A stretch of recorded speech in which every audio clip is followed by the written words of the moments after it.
Bueno, lo presentamos para todos, supongo que la gran mayoría lo conoce a Edgardo Moca, quien generosamente nos va a dedicar esta charla, ¿no?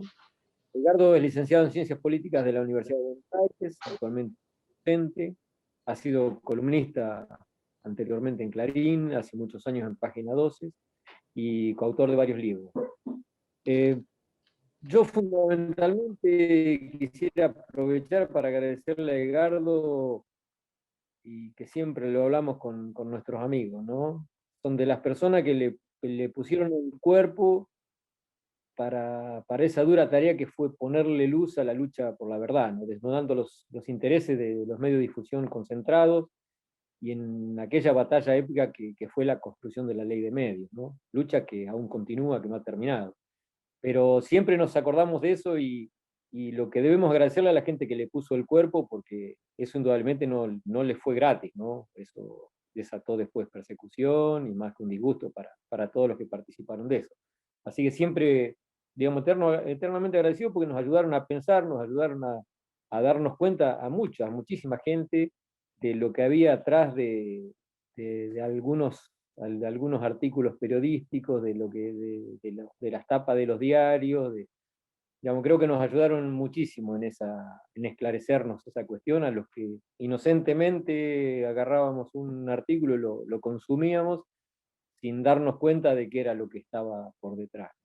Creo que ha sido eternamente agradecido.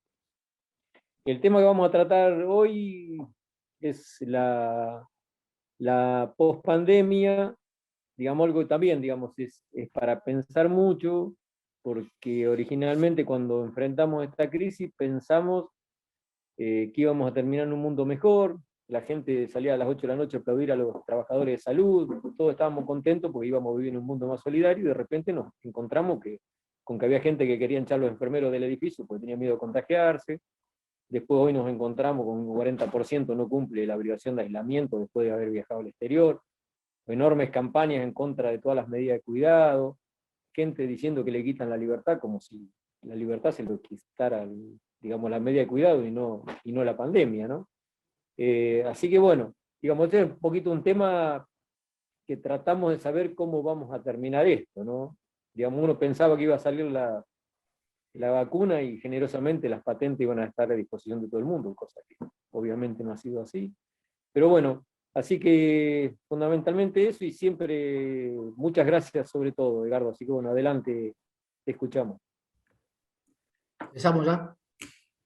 Sí. Bueno, muchas gracias, César, muchas gracias a los organizadores. Estas son las actividades que más me gustan a mí, ¿no? Es cierto que uno entra en calor de a poquitos, como cuando se juega un partido, se empieza un poco frío, pero después hay que correr. Yo quería, la introducción, la parte en la que voy a hablar de modo excluyente, tratar de concentrarme, hacer el esfuerzo por concentrarme en cuestiones que sean ordenadoras de la agenda, ordenadoras de la mirada.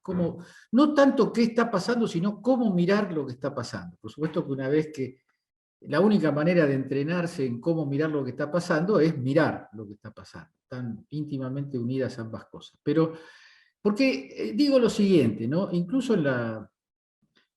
en los medios de comunicación en los que tenemos alguna influencia, o el gobierno tiene alguna influencia, se ha generado una especie de modo de atender la realidad, bueno, que es importante que exista, porque todo el resto del sistema de medios está encolumnado en un libreto. Si después tenemos tiempo lo vamos a desarrollar, que no es solamente el libreto de cierta clase dominante argentina, sino que es un libreto colonial. Es un libreto que está insertado en la puja por el dominio mundial. Ya que lo dije, voy a desarrollarlo en 2 minutos y después en todo caso volvemos. Porque la cuestión del ataque contra la vacuna rusa y contra la vacuna china, y los maestros cubanos, y toda la parafernalia de rumores sobre una supuesta influencia oscura de ciertas potencias, que casualmente no son Estados Unidos, en la política argentina, no es una situación menor. Cuando uno dice, abro Clarín y está Pfizer por todos lados, y está el ataque a las vacunas rusas por todos lados, parece que estamos acostumbrados, en el programa que César agradecía, era muy frecuente y estaba muy bien, no es que estuviera mal, enfocar el tema, porque además el programa nació así, tratar de destejer la trama que arman los medios de comunicación, que es una trama desinformativa y de confusión.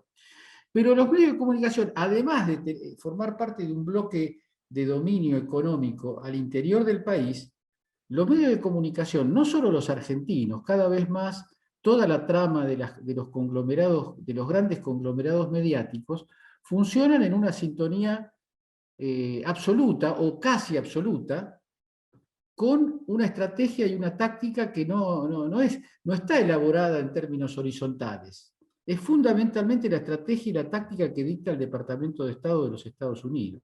Por eso van a ver ustedes que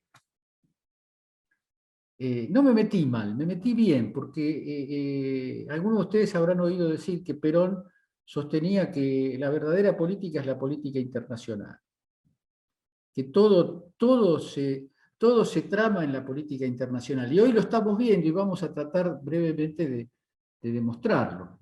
Porque ustedes están viendo que los problemas que Estados Unidos tiene con la Unión Europea son muy grandes.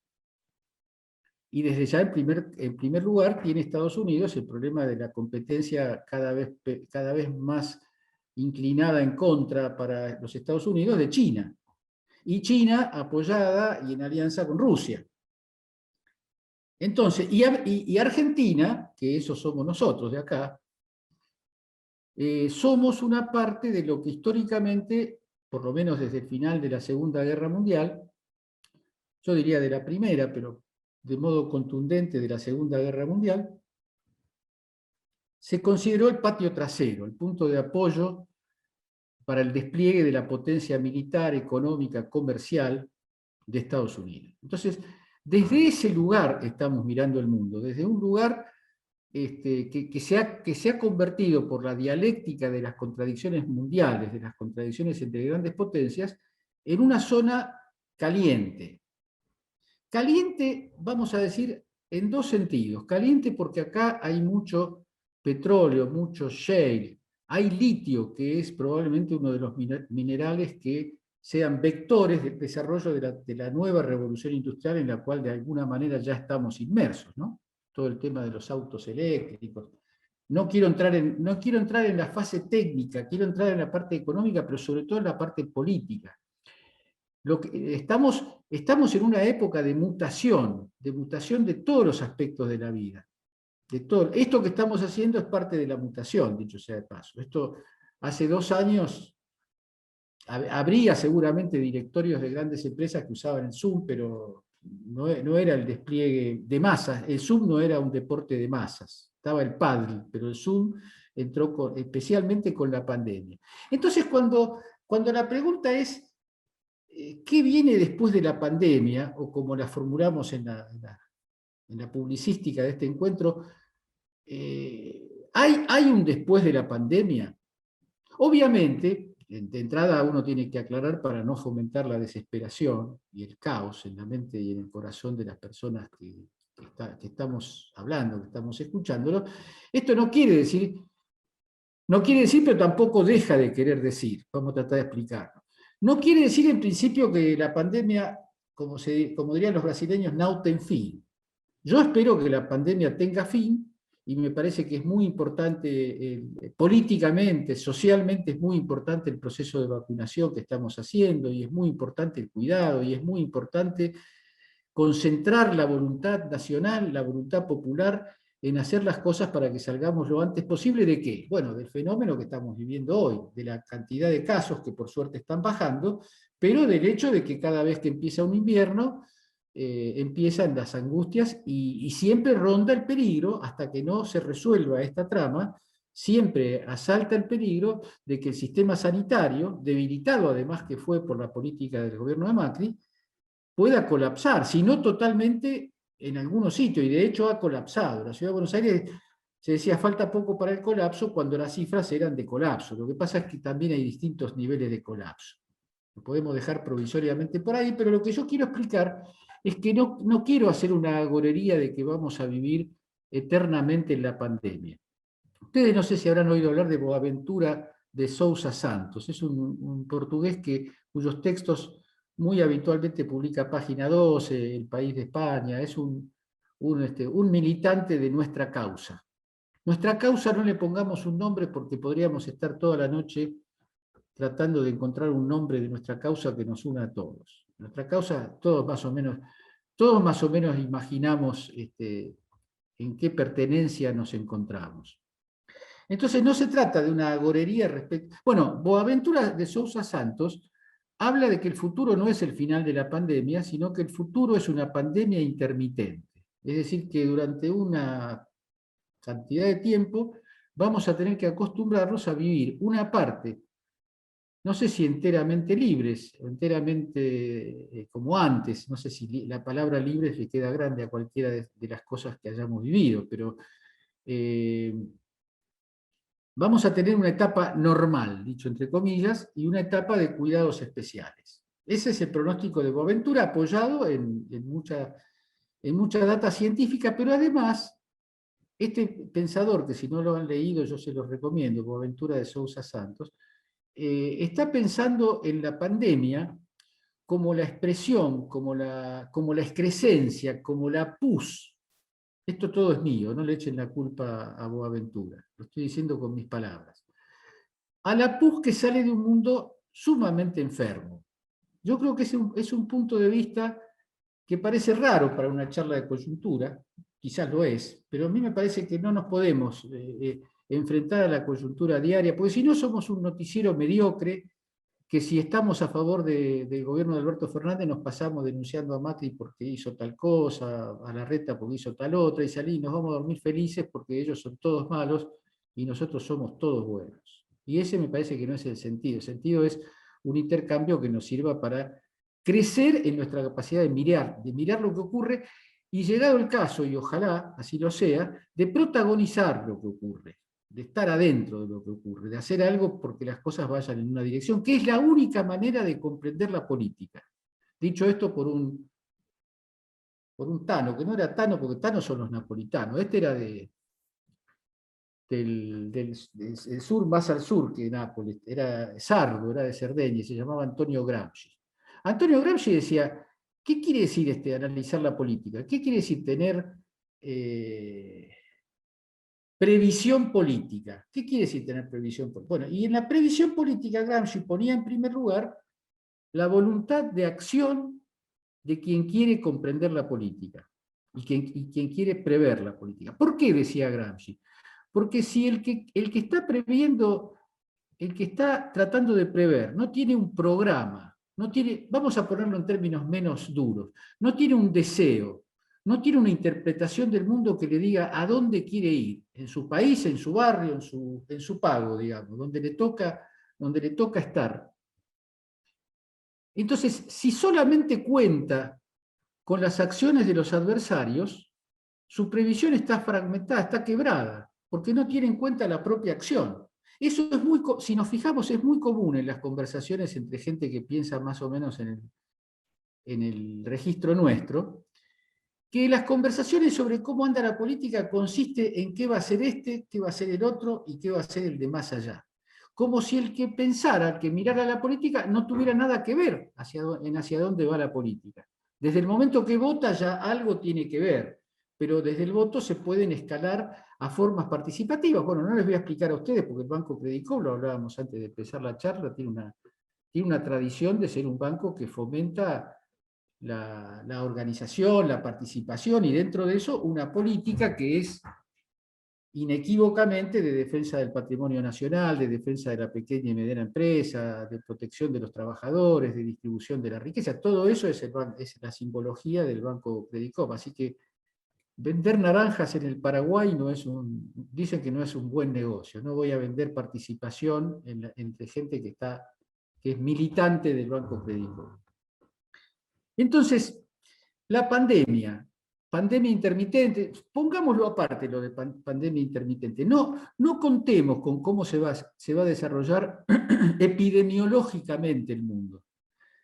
De todas maneras, tenemos que saber que no es de acá a pocos días que esto va a volver a no se sabe qué normalidad, porque la normalidad que existía antes de febrero del año pasado, del año 2020, ya no existe más. Se podrá ir, más que volver, se podrá ir a otra cosa. Ojalá vayamos a un mundo sin pandemia. Vamos a ser radicalmente optimistas. Yo me cuido mucho de hacer esto, pero estamos en una charla donde imaginamos mundos, ninguno sabe qué va a pasar. Pero el mundo ya no es el mismo que antes de la pandemia, porque el mundo reveló, en el mundo estalló la pus.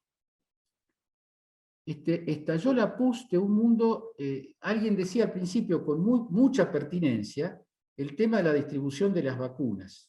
El tema de la distribución de las vacunas por países, por regiones, por zonas sociales, digamos así, reproduce de manera ampliada un mundo que es absolutamente tóxico y absolutamente invivible.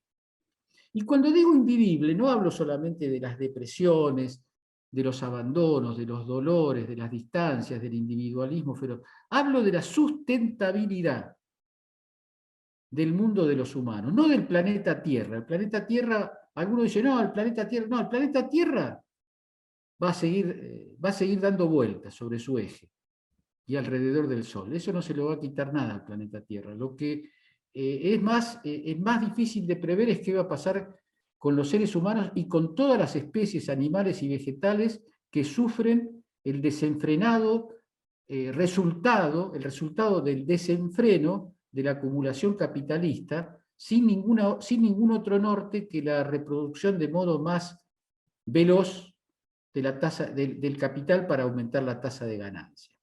Esta lógica, lejos de haberse visto afectada, también fue muy oportuno esa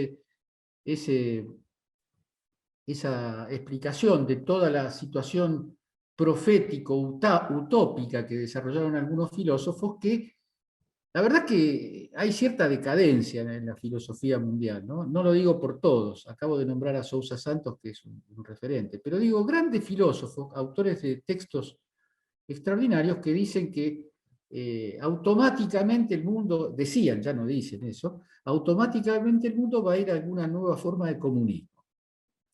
Bueno, yo no sé por qué puede ir a una nueva forma de comunismo y no a una forma de tribalismo o de canibalismo. Las palabras, si es por decir pavadas, se puede decir de cualquier orden. El tema es que en el lugar en donde estamos es el de la incertidumbre. La incertidumbre juega un gran papel en el estado de cosas en la política. Porque la incertidumbre es lo que genera el miedo. Y el miedo, cuando adopta la escala de lo histérico, genera irracionalidad. Como no estoy seguro de nada, como tengo miedo de que el cochecito que tengo y la casita que me hice y en las vacaciones que logré perderlas, como tengo miedo de perder esas cosas, se me construye en la cabeza la idea de que todos vamos a perder todo, de que está amenazada nuestra libertad, de que está amenazado nuestro modo de vida. ¿Amenazado por quién? Por el Estado. Y no es un fenómeno solamente argentino. Acá, es cierto que acá ha escalado a niveles de idiotez difíciles de encontrar en otros lados. Pero en otros lados también hay todo un desarrollo de una derecha psicopática que cree que el enemigo, la amenaza viene de los sectores populares. ¿Por dónde viene la amenaza? Y porque el Estado no va a tener, el razonamiento es así. El Estado no va a tener más remedio que repartir comida en los lugares, porque si no la gente se va a insubordinar y van a quemar todo. Entonces ese gasto estatal es un perjuicio para nuestros bolsillos. Un razonamiento para la mente de las personas que se incluyen en ese lugar es un argumento sofisticado, elegante, digamos, que prescinde de toda la realidad, pero que suena bien porque se basa en aquellas cosas que uno puede mirar. Uno al barrio pobre, miserable, lo puede mirar. A lo sumo tendrá que viajar un rato, pero viva donde viva, a los pobres se los encuentra fácil. A las clases medias bajas se las encuentra fácil, e incluso a las clases medias altas, aunque nuestras grandes ciudades están cada vez más segmentadas, hay un cruce entre la clase media baja y la clase media alta.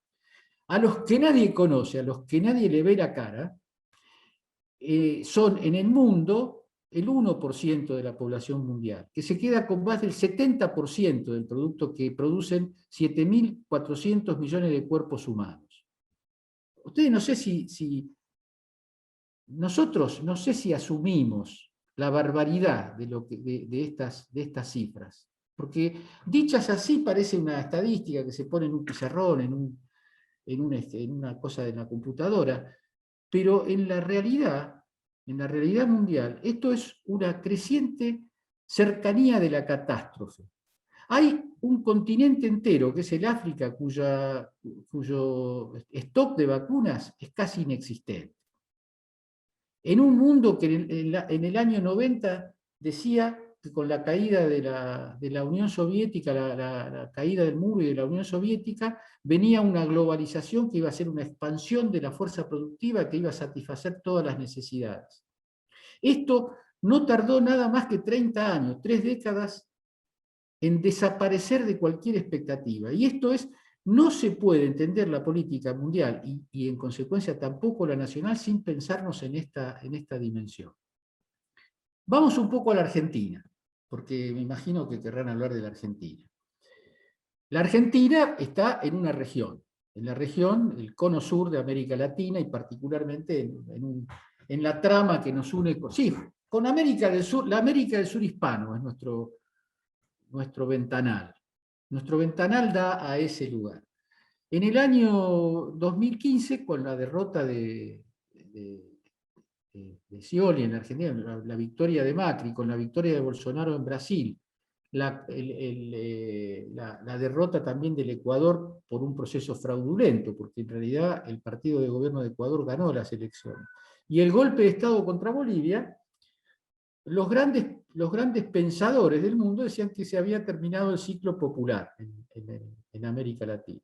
Y rápidamente, sin necesidad de detenernos mucho, porque ustedes seguramente están bien informados de esto, en poco tiempo hemos asistido desde fines de 2019 a la inmensa, histórica y no prevista por nadie movilización del pueblo chileno, que en pocos meses dio por tierra con un régimen, no solamente con el régimen pinochetista, que tenía su constitución intacta o prácticamente intacta desde que fue sancionado, sino también con la sucesión de gobiernos, algunos autodenominados de centro-izquierda, algunos partidos autodenominados socialistas, que consumaron la normalización del régimen pinochetista, que lograron que Chile fuera un modelo vendible en el mundo sobre la base de que no había grandes conflictos sociales orgánicos y sobre la base de que funcionaba bien la economía concentradora de recursos basada en una cosa que después fue exportada a la Argentina, que fue el tema de las AFJP, que allá se llaman AFP. Pero después de lo de Chile, y también junto con lo de Chile, porque Chile empezó, está en pleno desarrollo y sigue. Tuvimos la verdadera insurrección del pueblo colombiano, el levantamiento del pueblo peruano y después el triunfo electoral del pueblo peruano. En Ecuador ganaron una elección muy finita, pero está ahí en plena ebullición el antagonismo, que seguramente va a dar lugar a nuevos episodios, a nuevos y distintos episodios, en la medida que una parte de la población indígena que fue arrastrada por su jefe a una política de apoyo a la derecha, vaya encontrando sus límites en la relación con el Estado y con el poder de la derecha en Ecuador. Pero más allá de especificidades en las que no quiero entrar, lo que rodea a la Argentina es muy distinto a aquello con lo que nos encontramos el día que Cristina Kirchner dijo, el 18 de mayo del año 2019, el mundo cambió y la región cambió, y cambiaron para mal, textual. Ese video yo hago una recomendación, un pie de página, hay que tratar de volver a escucharlo cada tanto, porque nos quedó en la memoria como el video en el cual Cristina Kirchner armó la fórmula. Y también vamos a hablar de esa parte que obviamente es la principal del discurso de Cristina. Pero Cristina interpretó la necesidad política de una fórmula que reflejara otra voluntad, sobre la base no del capricho, o no solamente sobre la base de las internas del peronismo, sino sobre la base del mundo en el que vivimos.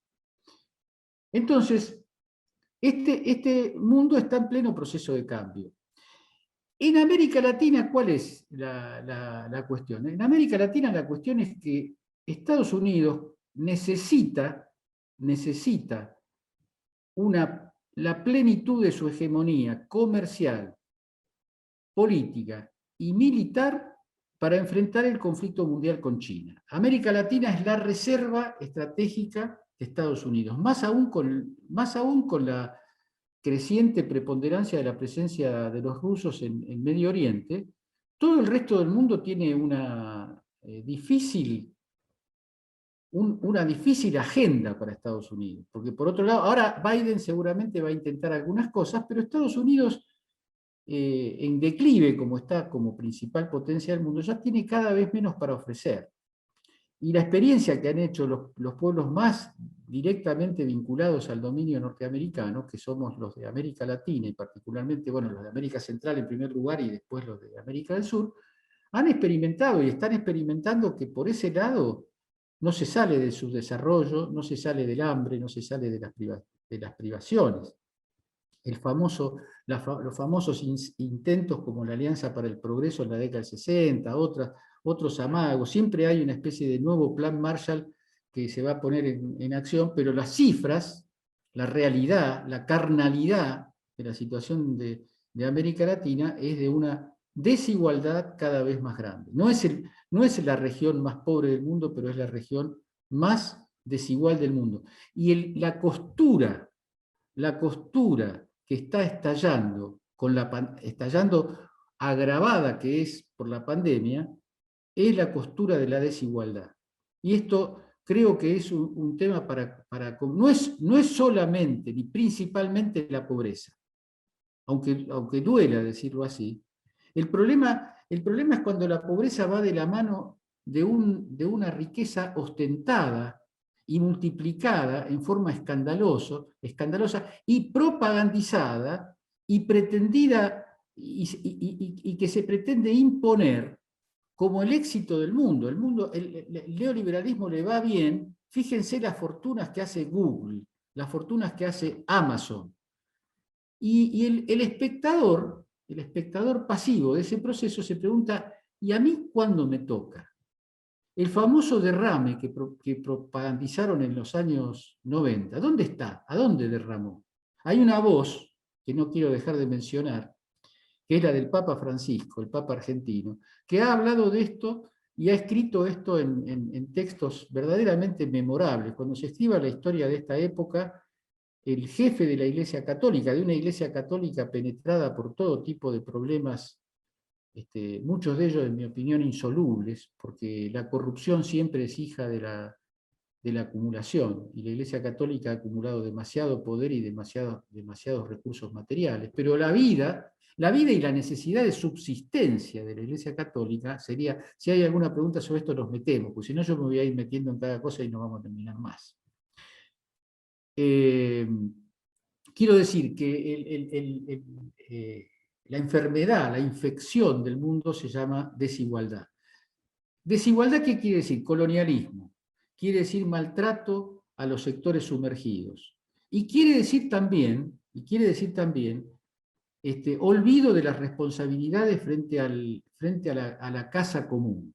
Abandono de toda previsión sobre el futuro en el que van a vivir nuestros hijos y nuestros nietos. Eso que parecía un asunto para imaginaciones afiebradas. Yo quiero decir algo, la pandemia es hija de ese proceso.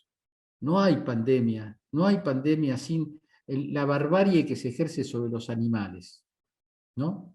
Sobre las aves, sobre los cerdos, sobre las vacas. Toda esa especie de mecanismo ciego e irreflexivo de apropiación de lo natural. No la apropiación que hace falta para subsistir. No quiere decir que no nos comamos un asado. En algún momento se va a discutir si nos tenemos que comer un asado, pero no quiero meter cosas que enturbien demasiado la mirada. Pero digo, la omnipotencia del ser humano sobre sus congéneres, que es una especie de certidumbre, de certeza que hemos sido colocados como reyes naturales del planeta. y no hubo ninguna designación de los seres humanos como reyes naturales del planeta. Lo que ha habido ha sido un permanente proceso de apropiación respecto de otras especies y de apropiación del sector más rico de los seres humanos sobre los seres humanos más pobres. De ese mundo, la pandemia puede terminar, pero la verdadera post-pandemia, el verdadero salto en calidad del proceso que estamos viviendo, ese augurio de felicidad que hizo el otro día la expresidenta Cristina, la compañera Cristina Kirchner, de decir vamos a volver a ser felices. Yo primero dije, pero eso no puede ser, esa promesa no se puede hacer, porque no es cierto que después de la vacuna vamos a ser felices. Pero en la voz del liderazgo, eso tiene un sentido inequívoco.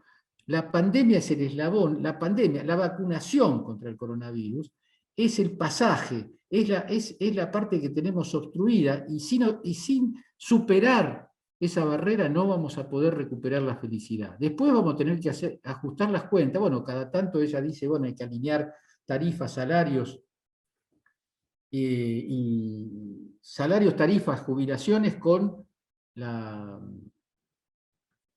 tarifas, ajustar todas las cuestiones de tarifas y demás con los salarios. Eso fue en una palabra lo que dijo Cristina. Y en esa pelea hoy es el tránsito del país pasa por el éxito de la campaña de vacunación, el éxito, aunque sea relativo, de la reposición de condiciones de ingreso decentes para una parte grande de la población que quedó debajo de la línea de pobreza por primera vez en su historia y por primera vez en la historia de la Argentina, porque eso no vamos a repetir lo que decimos siempre sobre que esto es el macrismo más la pandemia.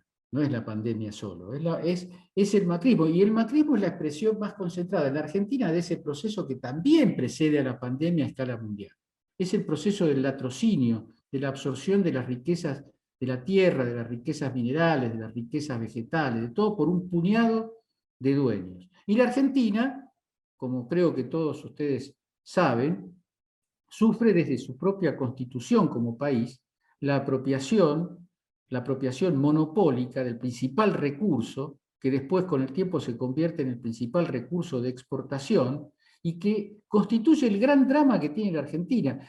Es un país donde se producen ocupaciones de tierra, porque la gente no tiene dónde vivir y dónde dormir, y tiene una pampa húmeda que cualquiera que la recorre, en cualquier vehículo que sea, ahora el tren pobrecito lo han destruido, pero en micro, en auto, en camión, en lo que sea, se impresiona de la cantidad de tierra vacía que hay en la Argentina. Y después por si uno no viaja muy seguido, están las estadísticas que se pueden consultar. Es decir, es un país que tiene recursos, y quiero decir también que Argentina está en la fila, en la lista de los países apetecidos por los grandes emporios multinacionales, porque tienen recursos muy especiales que son escasos. Ya hablamos algo de eso, el litio, el shale, el gas.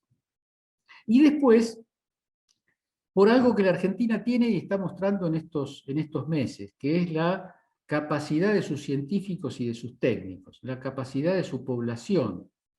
Si no hubiera sido por la capacidad de la población argentina, con el desastre que dejó Macri, que había barrido el Ministerio de Salud y que había debilitado a fondo, y también había barrido como ministerio a la ciencia y a la técnica, las consecuencias hubieran sido imposibles de prever en su gravedad.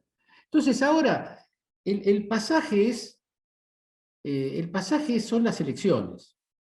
El pasaje son las elecciones y para pasar bien las elecciones hay que terminar de ordenar el trámite de mejoramiento de las condiciones de vida de los asalariados y de mejoramiento de las condiciones de vida de los sectores medios bajos y mejoramiento de las condiciones de los sectores más bajos de la sociedad. Si se tiene éxito con una política redistributiva, aunque sea que modifique la tendencia, porque en medio de la pandemia ha habido ganancias extraordinarias de las grandes empresas, ni hablar de las farmacológicas, pero ni hablar de las de la alimentación, de los aumentos de precio atroces de la alimentación, porque hay una clase dominante rapaz, como todas las clases dominantes, pero en la Argentina tiene la característica de la potencial riqueza argentina que hace que las distancias sociales se hagan cada vez más pronunciadas.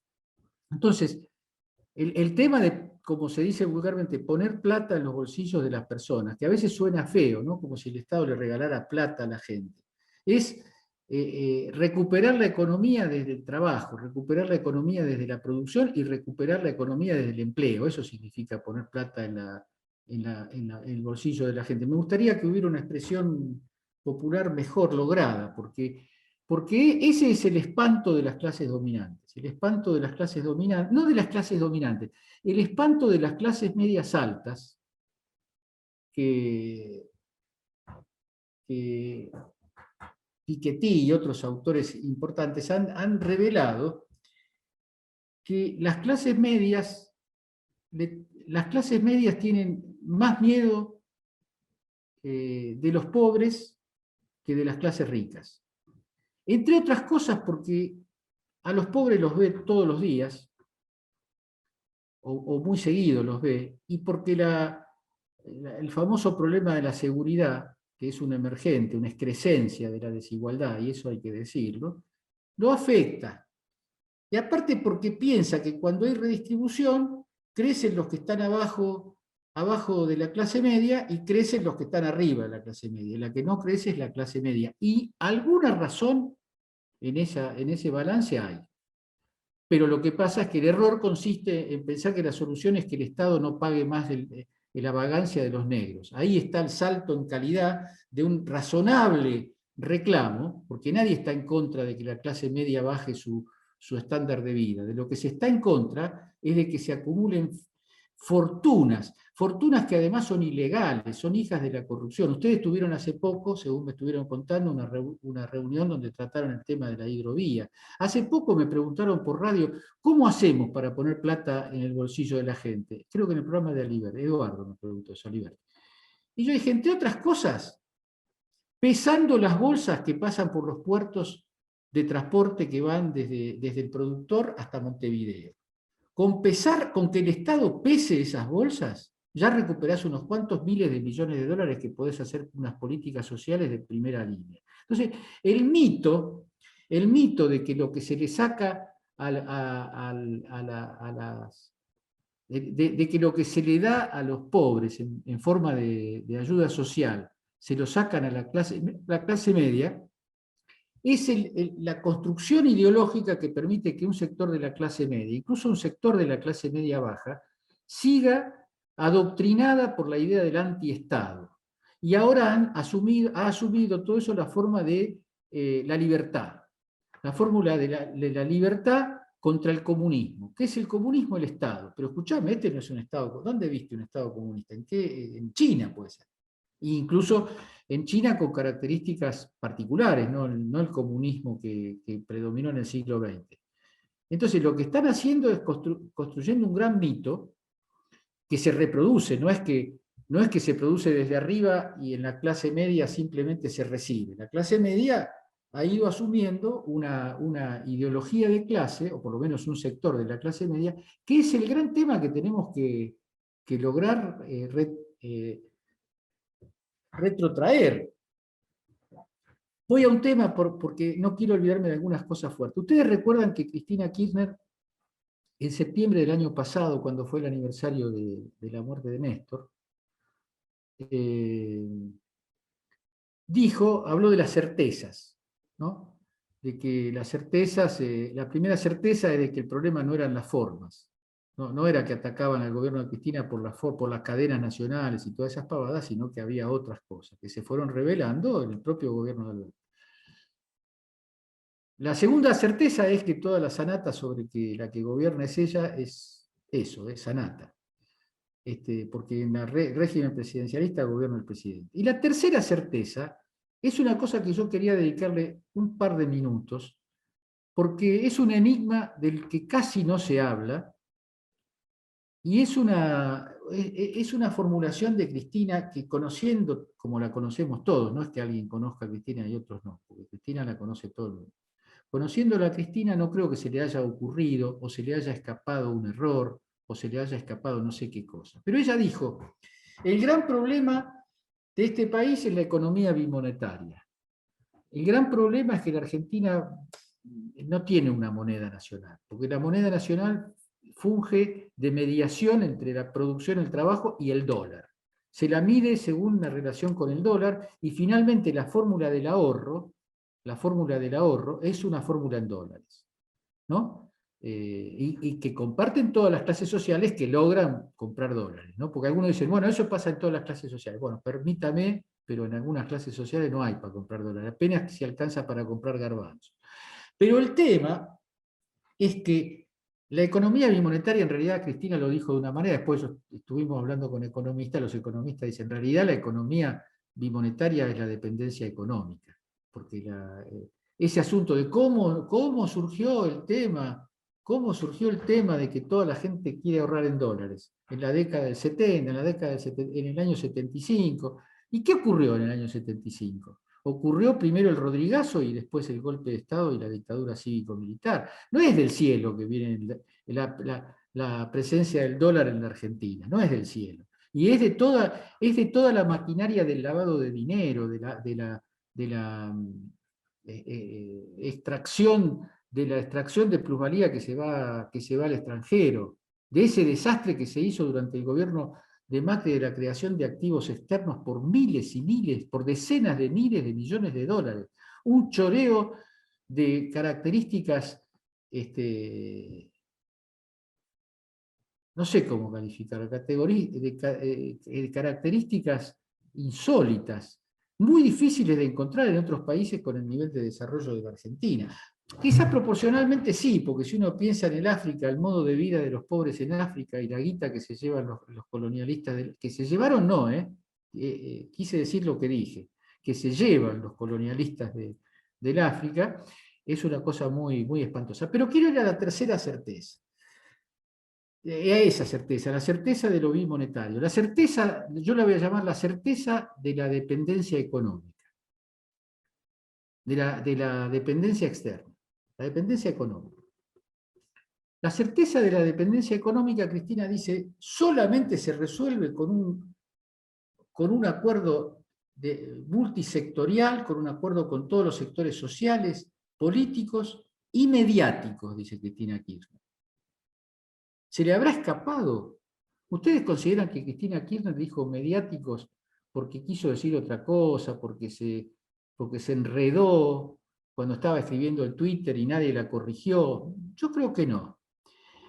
Y al mismo tiempo que yo creo que no, me pregunto, ¿Cristina considera posible que todos los sectores fuertes de la economía lleguen a un acuerdo sobre la economía bimonetaria y que ese sea el camino para la ruptura de la dependencia? Dejo la pregunta en blanco. Quiero hacer una reflexión, digamos así, por primera vez, permítanme en esta charla, un poco teórica. En la política lo descubrió Maquiavelo, lo pensaron grandes pensadores, Marx pensaba eso, Althusser, Lenin, Perón, bueno, cualquier pensador político o político histórico llegó a una conclusión. La política es la resolución del problema de los vacíos. La política es la detección de dónde está el vacío, dónde está aquello que funciona de una manera inerte, y cómo hacer para eso que funciona de manera inerte, de eso que es innombrable, porque creo que muy pocas personas, por lo menos personas activas políticamente, ignoran que el problema de la Argentina tiene que ver con eso, e ignoran que eso puede ser posible porque hay sectores dominantes de la economía y de la cultura de la sociedad argentina que medran, que se benefician con ese estado de cosas. Ahora, la propuesta de armar un acuerdo que incluya no dice a todos, Cristina. Cristina se abstiene de decir todos adentro porque la política determina quién va adentro y quién queda afuera, no la presunción. Y ese es el gran mérito de Néstor en el año 2003. Néstor no dijo, vamos con estos sectores sociales, aliados con estos, un trauma del que quien habla sufrió mucho tiempo, porque vengo de esa tradición de pensamiento, la tradición de los aliados tácticos, los aliados estratégicos, la lucha contra el enemigo principal. Muchas de esas cosas son válidas, siempre que uno no las convierta en una especie de máquina de producir soluciones acudiendo a libros y a consignas. La política es otra cosa, la política es el vacío que se tiene que llenar. ¿Quién se atreve a llenar ese vacío? ¿Quién está en condiciones de llenar ese vacío? Y con esto voy cerrando la introducción para tener, no para hacer más corta la velada, sino para hacer más larga la charla con ustedes. Porque ese asunto de la tercera certeza es una ilustración de lo que Cristina hizo el 18 de mayo, o más que lo que hizo, lo que intentó hacer, y lo que todavía está en juego en la Argentina, que es lograr aislar en todo lo que sea posible a un pequeño grupo de grandes firmas donde están los monopolios cerealeros, donde está Techín, donde está Clarín, donde está la EA, pero incluso, yo estoy seguro que si Cristina me estuviera escuchando, no, Edgardo, nosotros no vamos a echar a nadie, los vamos a invitar a todos.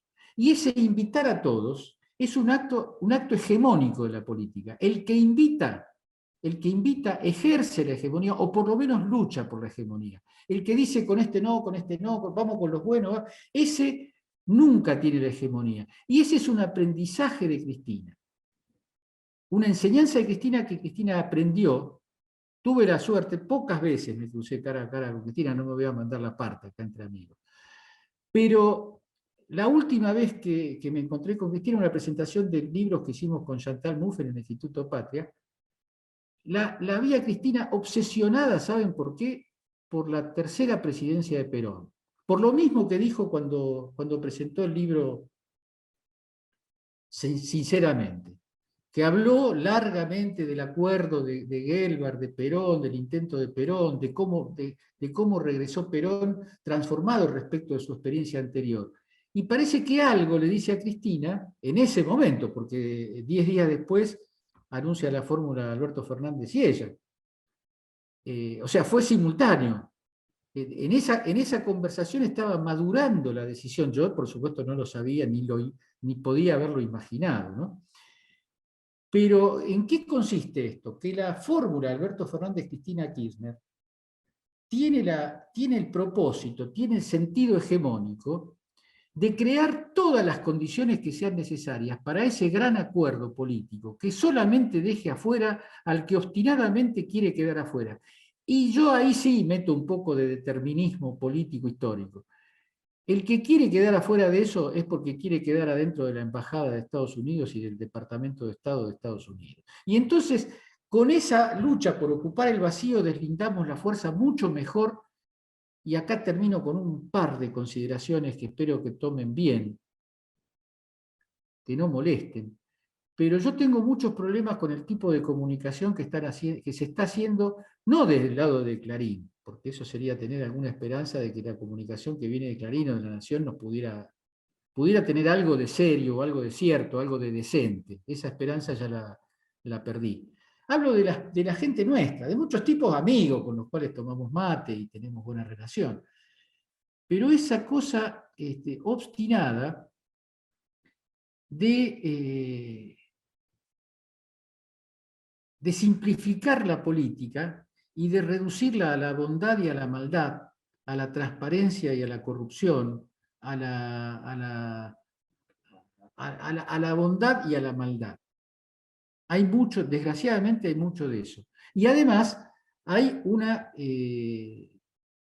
ausencia del sentido que es principal en la jugada de Cristina, que es que es romper el bloque de ellos. El bloque de ellos hoy tiene un sector importante de las clases medias, y sobre todo medias altas, que no tiene por qué, no hay un por qué le conviene más una economía exportadora que una economía industrial, una economía que dé trabajo, porque el trabajo para la inmensa mayoría, tanto para los que en sí mismos laburan, como para los que tienen comercio, como para los que tienen pymes, para los que se ganan la vida laburando, aunque sea laburando como patrones, que es un modo totalmente decente de vivir. Entonces, si vos abrís el mercado interno, pagás mejores salarios, mejores jubilaciones, el tipo que está ahí, que hoy no tiene una simpatía por nosotros, por el gobierno, por las fuerzas populares y demás, se beneficia. Vivieron mejor durante los años de Néstor y Cristina, mucho mejor que durante los años de Macri, que solamente con lo que les choreó, o mejor dicho, nos choreó, tomando más ampliamente el mundo social, con lo que nos choreó en materia de gas y de luz, ya produjo un verdadero desastre. Entonces, elecciones, a ver si cumplo la promesa de ir terminando. Yo no tengo problema de tiempo, eso olvídense, ustedes le irán poniendo límite a las cosas cuando les parezca.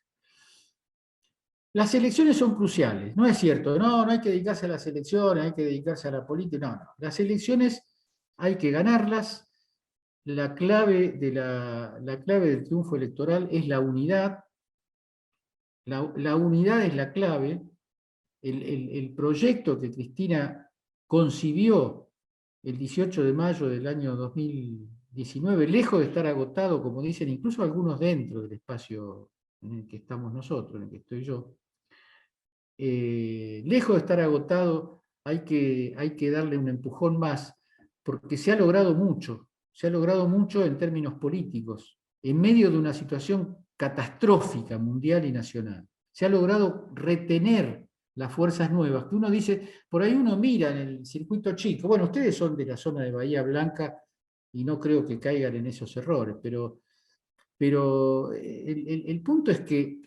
en la votación del 2019 pesó muchísimo la decisión de amplios sectores de la política, especialmente en el interior del Partido Justicialista, de ir acompañando la fórmula de Alberto y Cristina. Sin eso, algunos dicen que sin eso se ganaba, eso nunca se va a saber, es como en el fútbol. Si hubieran puesto a tal, en lugar de poner a tal, hubiéramos ganado, eso no lo vas a poder demostrar nunca. Y en la política tampoco. Lo que se sabe es que esto funcionó bien, y lo que se sabe es que muchas personas, de esas que cualquiera de nosotros desconfiaba mucho de que iba a pasar, no digo que estén alineados plenamente, pero de alguna manera respetan los términos del acuerdo, que es un acuerdo débil, que es un acuerdo que debe ser fortalecido y que se va a fortalecer en la medida de los éxitos. ¿En qué? De los éxitos en resolver bien el problema de la vacunación, de los éxitos en recuperar el poder adquisitivo de la gente y controlar mínimamente los precios, y desde el punto de vista de la ayuda social a los sectores más postergados. Por supuesto que en el fondo tenemos problemas estratégicos, como es el tema del Fondo Monetario y del acuerdo con el Fondo Monetario Internacional. Ahí yo señalo esto que me parece central. Las fuerzas nuestras, todo el espacio del Frente de Todos, pero impulsados por Cristina, por los senadores y demás, sacaron un documento crítico de la discusión con el Fondo Monetario Internacional, y alguien puede decir, bueno, pero después el gobierno puede hacer el acuerdo que quiera. No es así. Está establecido que el acuerdo con el Fondo Monetario Internacional solamente tiene vigencia si lo aprueban las dos cámaras del Congreso. Entonces, a mí me parece que ahí hay también una encrucijada, y creo que la vamos a resolver bien. Creo que ningún sector interno del Frente de Todos, y ahora voy a hablar de la elección después de esto, va a retroceder frente a esa cuestión, porque cada uno sabe que su propio futuro político está vinculado a eso. Yo no voy a hacer nombres, pero después de esto no hay regreso a lo otro. Hay regreso al desierto comiendo anchoas. Y bueno, entonces,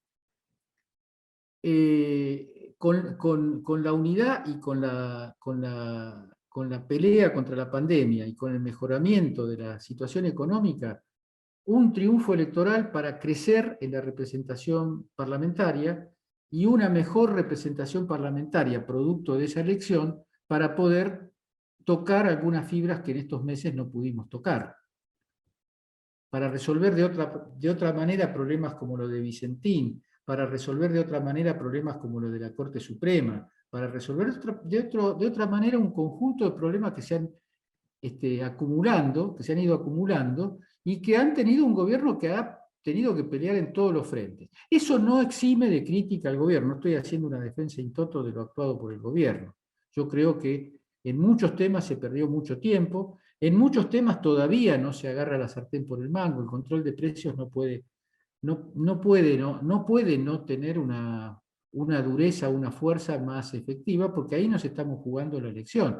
Y si no jugamos en los meses que nos quedan para la elección, lo que perdamos en la elección va a ser muy difícil de recuperar después. Es decir, yo creo que hay que dramatizarla la elección. Después, de acuerdo al resultado, veremos qué decimos. Pero la elección no hay que subestimarla, no hay que decir ahora hay que hacer esto, lo otro, no ocuparse de las elecciones. Yo creo que está todo bien tomado, creo que no va a haber bajas en términos superestructurales en la coalición de gobierno, creo que lo demás depende de que la gente sienta que empezó un camino de recuperación. ¿Qué empezó? Yo no creo que de acá a noviembre vayamos a producir un salto en calidad ni nada por el estilo, pero que paramos de bajar y empezamos a recuperar. De hecho, se está recuperando. Ustedes deben saber mejor que yo que la actividad económica viene de alguna manera recuperándose, pero chocando con el muro de la inflación artificialmente creada, creo yo, por los grandes grupos económicos. Entonces, en esas batallas tácticas parciales está en juego algo muy fuerte, que es cerrar el capítulo de la derecha, de una derecha que hay que también decir, por quinta o sexta vez prometo que estoy terminando, que hay que también decir que es la primera vez, y esta va a ser, la elección de medio término va a ser la segunda, o la tercera, contando la otra de medio término, es el proceso histórico, el primer proceso histórico político donde la derecha de la Argentina ha construido una representación política propia. Lo tienen a los radicales, pero como rueda de auxilio, digamos. Pero ellos se bancan y siguen teniendo la hegemonía en una coalición que desde la ley Sáenz Peña, desde la primera elección después de la ley Sáenz Peña y la caída de los conservadores con Irigoyen, nunca más, hasta 2015, son casi 100 años, nunca más la derecha pudo tener un partido político de masas, por decirlo así. Siempre tuvo que recurrir o a los cuarteles militares o a las derechas de los partidos históricos tradicionales, del radicalismo durante una época y con Menem incluso del peronismo. Yo propongo, no sé cómo estamos con los tiempos previstos, ¿en qué estamos? A ver los compañeros. Bueno, bien, Edgardo. Estamos bien, llevamos una hora exacta de la charla, de la Yo participación. había dicho media hora, bueno, le hice una... Muy bien, la verdad que ni se notó porque los más de 50 participantes que están en la sala y que voy a agradecer, insisto, con el agradecimiento porque hay dirigentes, hay, bueno, gente de todo el movimiento cooperativo, de diversas localidades. La verdad que estamos muy contentos con esta actividad y con la participación de todas las personas. Así que tenemos algunas preguntas, algunas ya las fuiste... No fui mirando nada, no, yo el chat... No, pero quiero decir que fueron respondidas Ah, en tu charla, se fueron dando con la continuidad de la charla. Tenemos, bueno, hay algunos dirigentes ahora, después vamos a compartir un par de enlaces referidos al desarrollo infantil temprano también que tenemos muchos pedidos de palabra. Pero vamos a ver si encuentro a Edgardo. A partir de esta crisis sanitaria, ¿usted avisora algún cambio de paradigma, así como sucedió en la crisis de los años 30, que el modelo económico o el liberalismo se migró al keynesianismo? perfectamente claro. ¿La voy contestando de a una? Sí, yo sí, si hay alguna que se repite el tema, Bueno, la junto. bueno, para mí mejor contestarla de a una. De a una, Bueno, porque por ahí en medio de la respuesta respondo otras de medio, pero voy a tratar de no extenderme, porque así hacemos un diálogo sí, más. así hacemos rápido.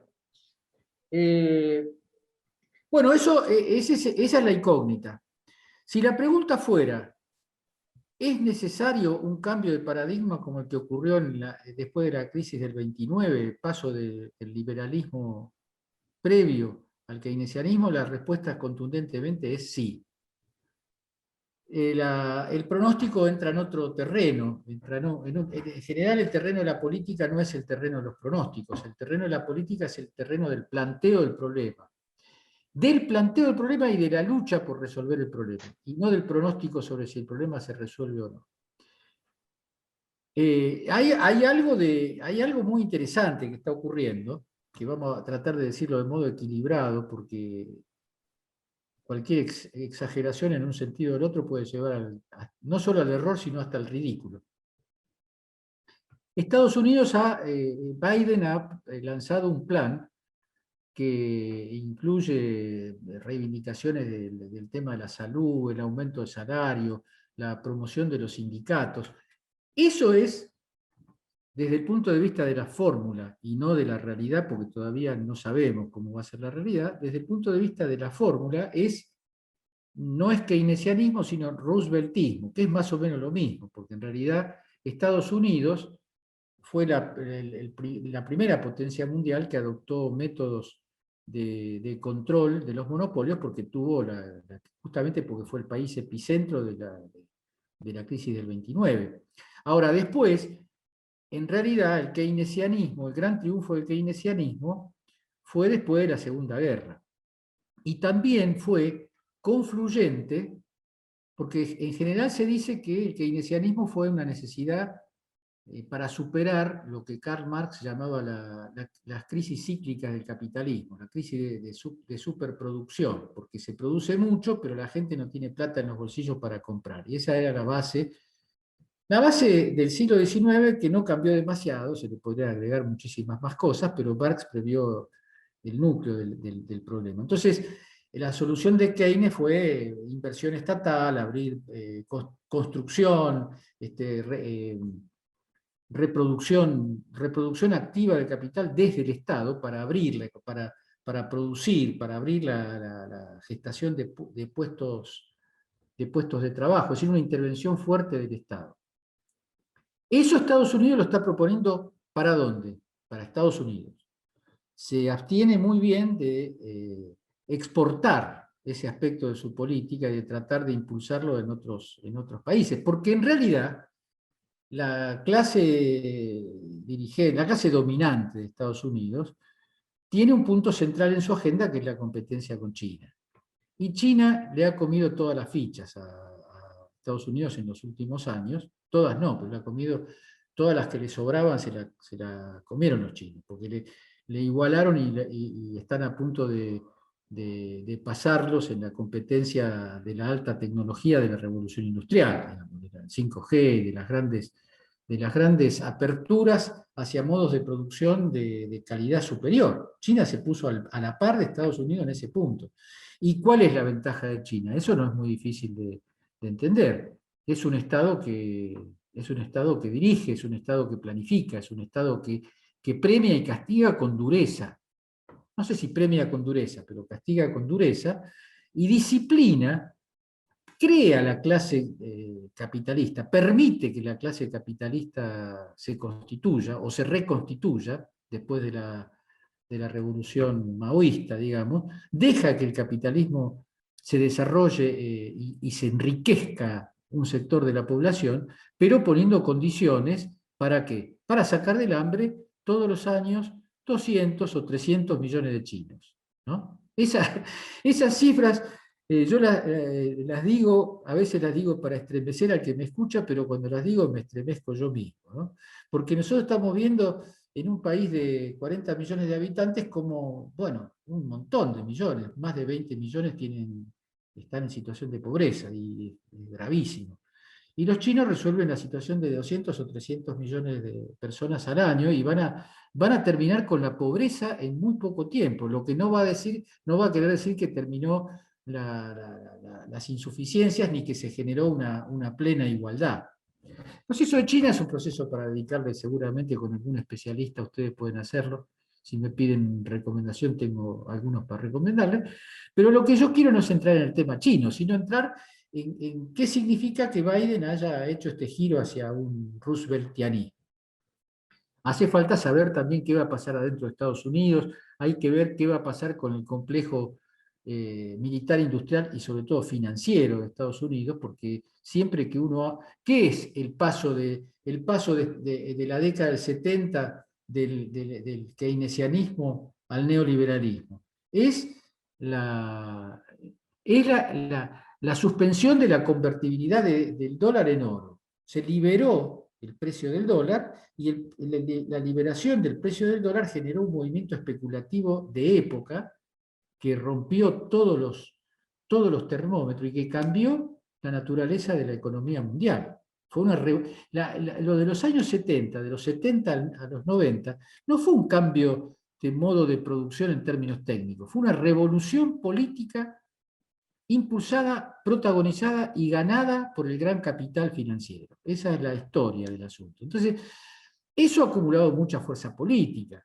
Cuando queremos contestar la pregunta que hace la compañera, y bueno, también tenemos que ver si en Argentina ganamos las elecciones, si los procesos que empiezan a madurar en América del Sur se consolidan, cómo le va a Europa, cómo le va a los países, a muchos países europeos, y ese es otro tema que tiene que ver con la pregunta y que a la vez la excede a la pregunta, porque uno ve que Alberto Fernández viaja a Europa y se encuentra, bueno, primero ve que Alberto Fernández va a tener una silla en el Congreso del Partido Comunista Chino, ¿no? Pequeño tema, para los que dicen que no cambió nada.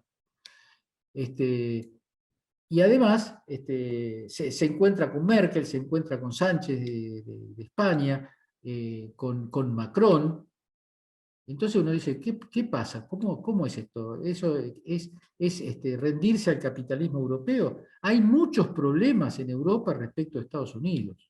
Hay muchos problemas por la crisis de la relación de Estados Unidos con Rusia. Por eso va Biden a Rusia a ver si puede parar un poco el incendio, porque para la Unión Europea el acuerdo con Rusia significa la provisión de gas. Y los inviernos en Europa, ustedes saben, son bastante fríos, ¿no? Entonces hay muchos problemas de orden mundial que se están disputando, primero desde la perspectiva de la hegemonía de las grandes potencias. Hay una lucha por la hegemonía mundial, que tampoco se está resolviendo en estos meses. Es un proceso que seguramente va a durar mucho tiempo, o por lo menos va a durar mucho tiempo si los locos de la guerra no ponen los motores en acción, ¿no? Pero lo que seguramente vamos a asistir es a un fuerte forcejeo, y finalmente el tema de keynesianismo, neoliberalismo, no se va a resolver en la voluntad de lo que haga el presidente de Estados Unidos en los Estados Unidos, sino que se va a resolver, como también se resolvió en la época que menciona la pregunta, no solamente por una iniciativa de Roosevelt o el keynesianismo o las políticas de las potencias europeas, sino también por procesos populares, porque esa es la época del peronismo, es la época del varguismo, es la época del aprismo, un poco tardío. Quiere decir que no es un tema que baja del cielo de las grandes potencias mundiales para insertarse en nuestro territorio, es producto de las luchas. De nosotros es responsabilidad que en la Argentina, primero que provoquemos cambios en la dirección para decirlo moderadamente, de un capitalismo productivo y con capacidad de distribución. Después, la discusión sobre si tiene que seguir siendo el capitalismo. Bueno, yo tengo filosóficamente una posición contraria al capitalismo, pero en la política las posiciones filosóficas son una referencia, pero no son la práctica. La práctica es acá y ahora qué es lo que tenemos que hacer para realmente ir en la dirección de un keynesianismo, de una intervención estatal y de una soberanía política, justicia social e independencia económica, para decirlo en términos criollos del peronismo. Yo creo que eso es un partido que está abierto y que en la elección nuestra jugamos dentro de ese partido. Nuestra elección forma parte de ese partido, como jugó la elección peruana, como juega cada lucha parcial nacional. Ese sería un poco el enfoque, ¿no? Habría mucho más para hablar. Pero... Bien, bien. Diste respuesta a varias preguntas que venían posteriores, que son agrupadas en lo mismo. Hay algo referido a China que que lo acabamos de mencionar, América Latina, Naciones Unidas, y bueno... ¿Cómo es la de Naciones Unidas? Comentame, porque no me Hay, pregunto cómo es la pregunta.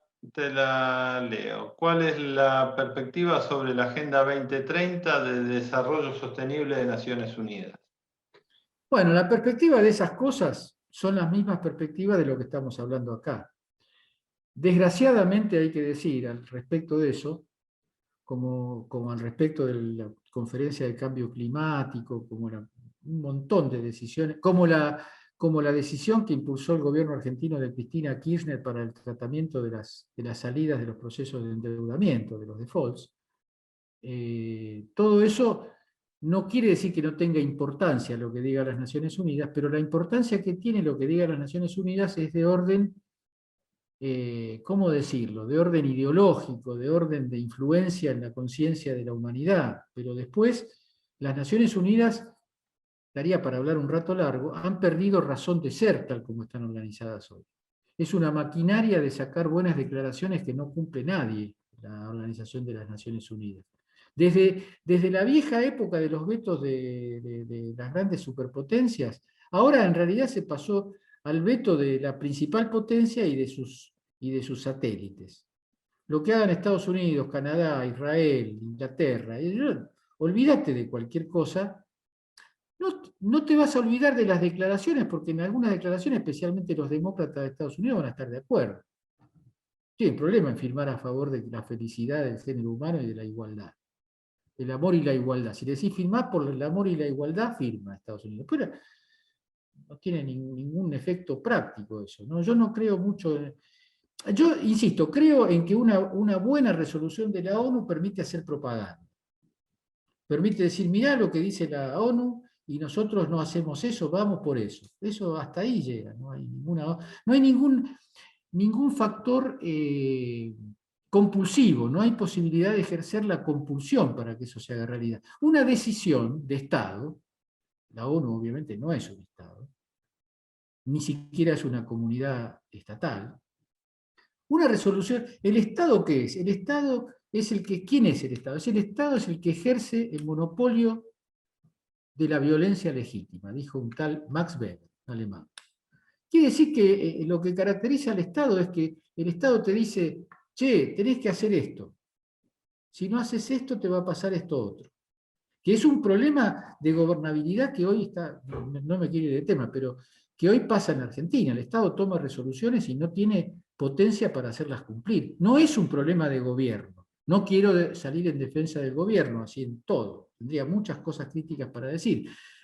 Pero cuando vos decís pongo un precio máximo y los precios siguen siendo los mismos, hay un problema no de gobierno, de Estado. Este es un Estado recreado por el neoliberalismo en la década del 90 y desgraciadamente no vuelto en plenitud a sus funciones. Y después tenés el Poder Judicial, que vos me querés venir a cobrar multa a mí porque aumento los precios truchamente, y bueno, te pongo una cautelar y vas a cobrar el día del arquero. El día del arquero suplente vas a cobrar esa. Entonces el problema es de capacidad de hacer cumplir las normas. Estoy a favor de todo lo que diga la ONU, yo presupongo que la ONU siempre saca buenas declaraciones sobre los derechos de la mujer, sobre los derechos de los trabajadores, sobre el cambio climático, sobre todo las declaraciones son todas buenas. No se cumple ninguna. Desde el año 90 todo eso es papel mojado. Esa sería sobre la ONU. Bien, bien. El tema con respecto a la comunicación, ¿qué giro debe tomar el gobierno para mejorar la misma? Bueno, esto es Bueno, el tema. yo creo que los problemas que tiene el gobierno, que a veces llamamos de comunicación, son problemas de orden político.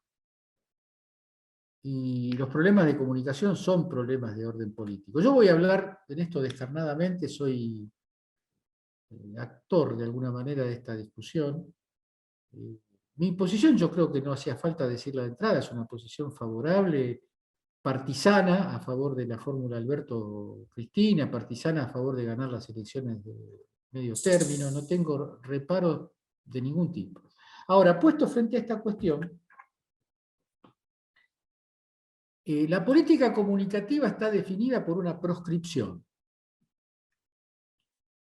Alberto dijo que no iba a haber programas.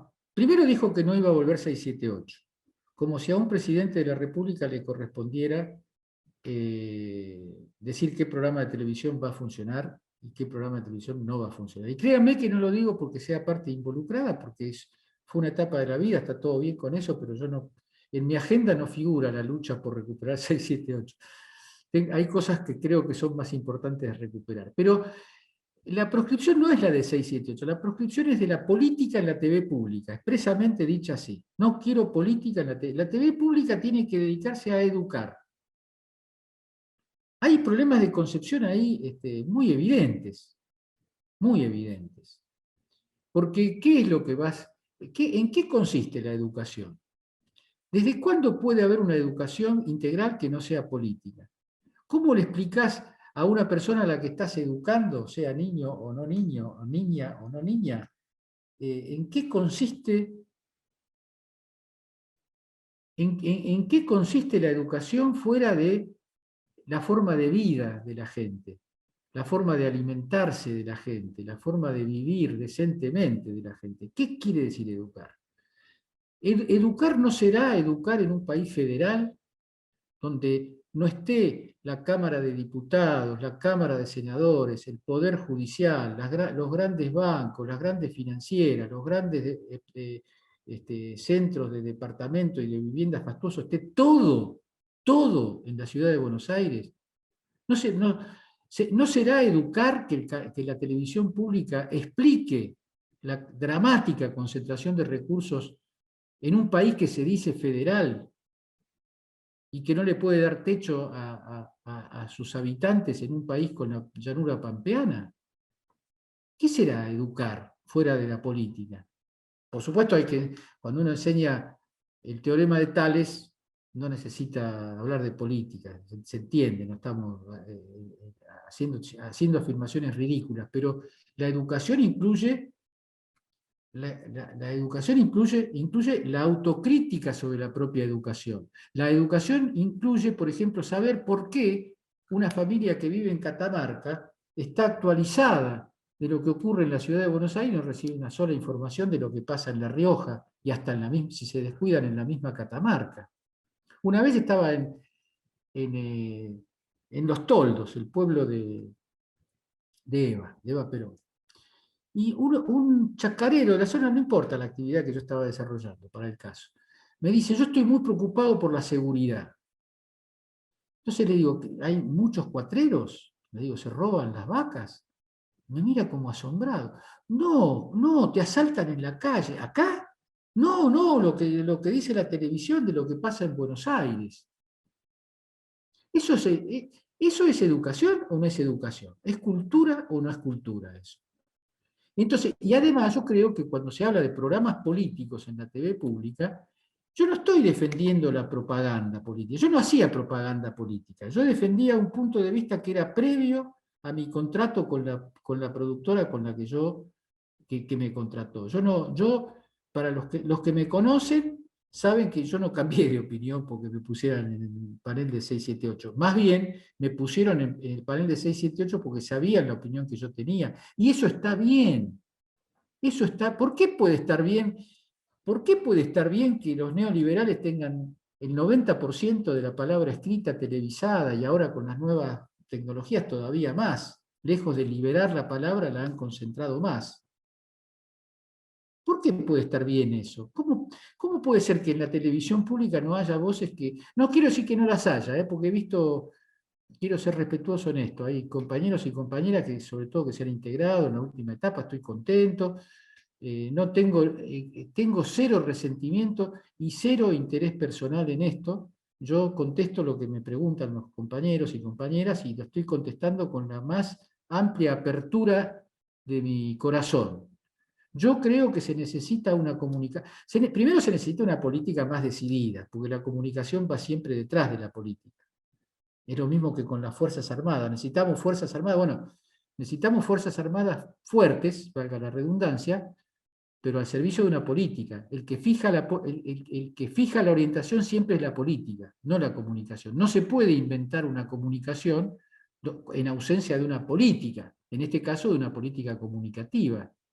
Entonces, yo creo que el problema no es comunicativo, el problema es político. El problema es que se ha decidido, quizás como parte de la ensalada del guiso que se cocinó en el momento del armado de la fórmula, de la candidatura, entonces se armó un guiso donde cada uno tiene una parte, tiene un plato, digamos, se queda con un plato, o algo así, no me tomen muy literalmente.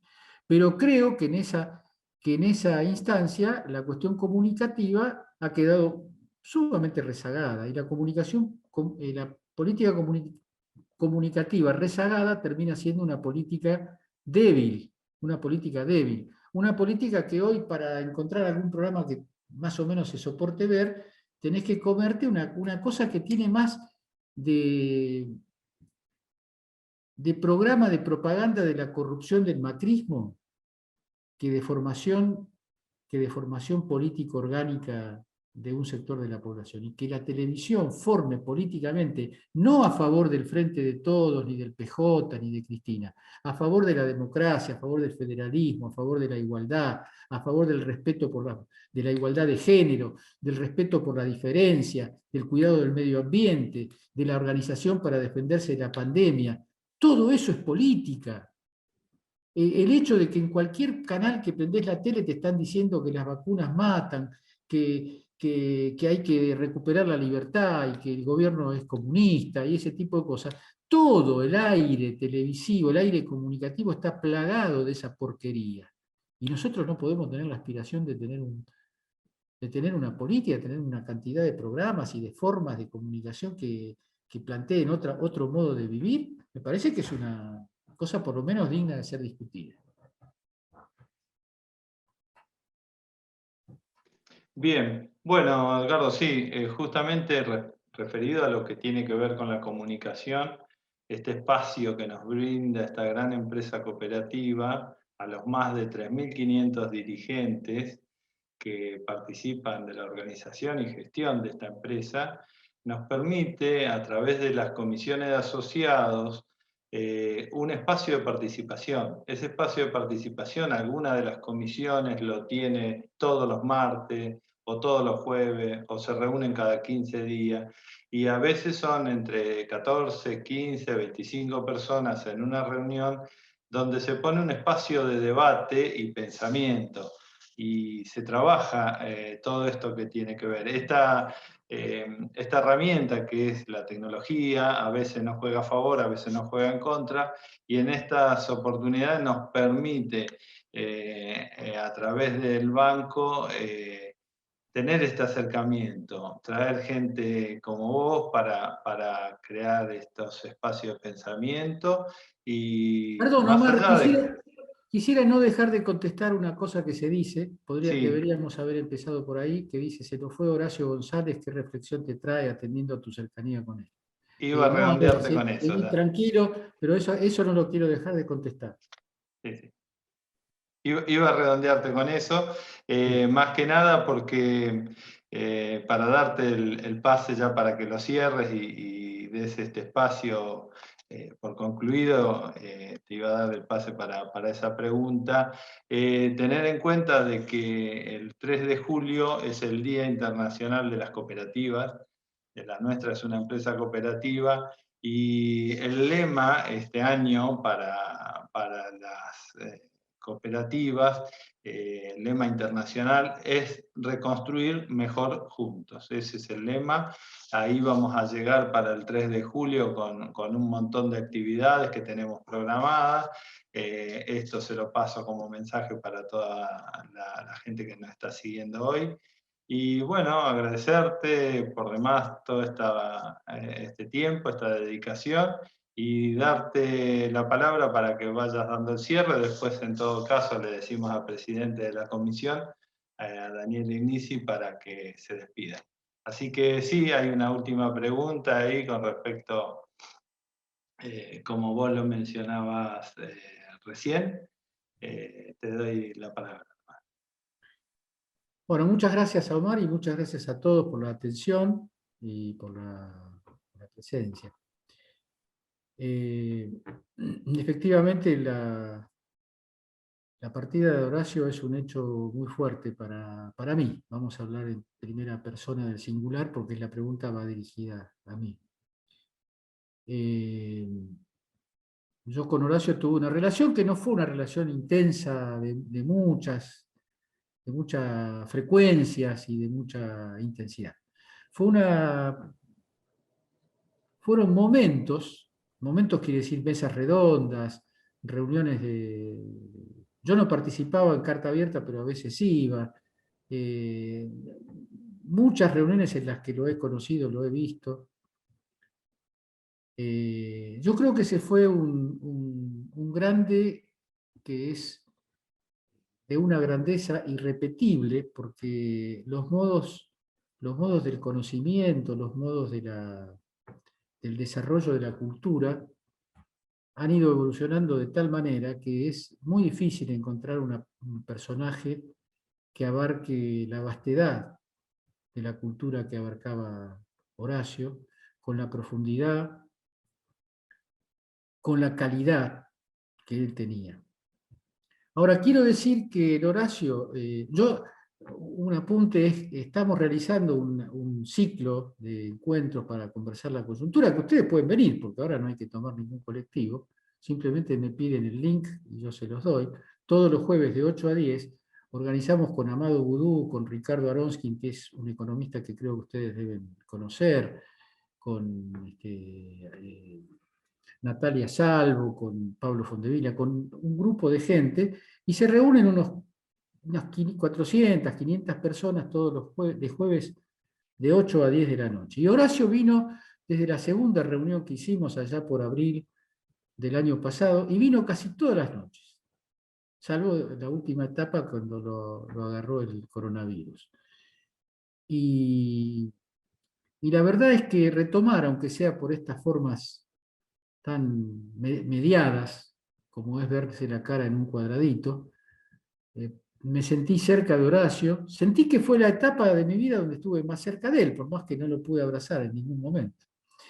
Y quiero decir que Horacio, además de ser un intelectual fuera de serie, de una erudición absolutamente excepcional, es un ser humano, era un ser humano, yo sí sigo diciendo no me sale el era con Horacio, y que lo vamos a extrañar mucho. Quien les habla lo va a extrañar mucho, pero no solo quien les habla, porque ustedes, aunque lo hayan visto mucho, poco o nada, lo han leído, lo han visto, lo conocen a Horacio. Horacio es un hombre que viene del mundo ideológico, nacional popular, peronista, y que eso no le impidió, y esto es bueno reflexionarlo, una cosa es el partidismo y otra cosa es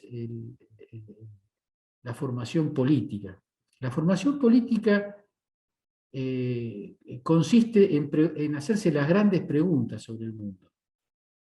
Creo que nosotros tenemos que intentar siempre hacernos las grandes preguntas sobre el mundo, no las preguntas chiquitas, las que terminan en la feligresía de tal o cual local partidario, sino las preguntas profundas. Y Horacio era un hombre que, no digo que tuviera respuestas, y mucho menos definitivas a las grandes preguntas, pero sabía formularlas con un arte, con una calidad, que para mí lo convierten en un prócer de la cultura argentina. Y lo vamos a ir viendo en la medida que, el trabajo sobre su biografía, sobre su historia, vamos a ver si podemos, estas reuniones que hacemos semanalmente, producir algún audiovisual que lo rescate a Horacio, que lo ponga, que muestre al Horacio del último año. Nosotros tenemos el privilegio de haberlo tenido todas las semanas a Horacio en el último año de su vida.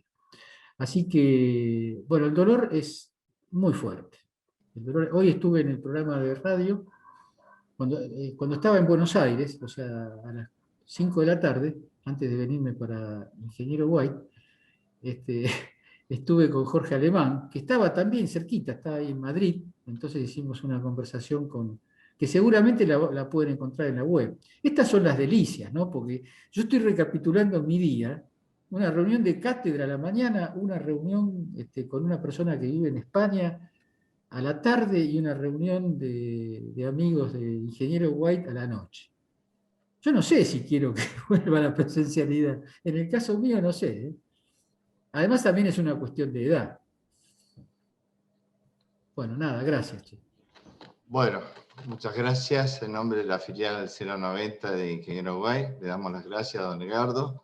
No le digo que el colectivo lo está esperando para irse, pero bueno. Che, pero hubieran podido poner una camioneta, por lo menos. Por favor. Fue un placer y bueno, la verdad que muy interesante y creo que ha respondido todas las preguntas. Nos fuimos muy completos y el tiempo se nos pasó volando, y eso que habíamos calculado 40 minutos. Así que desde ya muy agradecido y bueno, nos veremos en otra oportunidad. Espero que sea presencial. Bueno, muchísimas gracias a todos. Damos por finalizada la reunión, es muy amable. Gracias.